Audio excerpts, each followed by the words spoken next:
Greetings to the people that are awake. This is Brother Salih once again in Dunley Park and sharing from the Zep Tepe Institute, which I'm the founder of, right?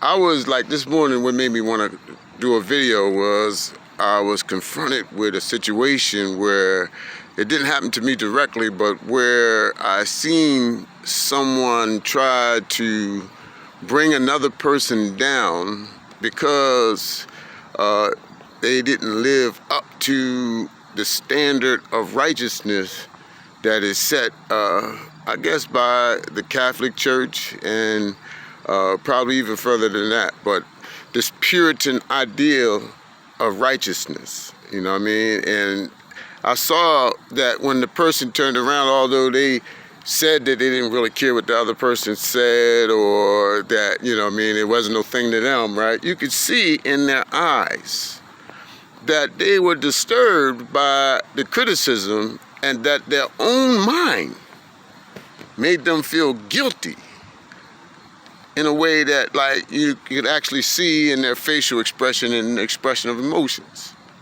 So it made me think, right? Because, you know, one of the things that do damage to people is a negative self-concept, but mostly the very ideal of guilt and shame. That's what brings people down and damages people, right? Where they don't see themselves in the right way. And when they don't see themselves in the right way, then they begin to speak against their own self out of their own mouth and in their own mind. So I wanted to talk a little bit this morning about the ideal of righteousness. First, the scripture says that me and you, our righteousness, it's as filthy rags. That's the way the scripture says it. Our righteousness is as filthy rags, right? And the scripture plainly says it's he that is in you that is greater than he that's in the world. So what it's trying to tell you is that your righteousness ain't gonna never be nothing. You could struggle and do whatever. Now, I'm not trying to say that you should not try to live a right life, because we should try to bring ourselves into the conduct of a person that doesn't harm others and lives right. But this Puritan ideal of righteousness, right, as if something you do is going to motivate God to do something for you. Listen, people, those of you that God is with, you can see evidence in your life that he's been with you all the time, all your life. You can see that he's been there. He's saved you from situations. He's made money available to you when you need it. He's provided and showed you a cushion, interest in your well-being. And you know it on some level. You might not be able to prove it in a courtroom, but your faith, your understanding and your experience with God and your experience with those things that are not seen. So our righteousness is as filthy rags. But the thing is about us trying to seek God in the source of ourselves, not out in the church, not out in the mosque, not out in the institutions of the world, but in your own soul. That's what it's all about.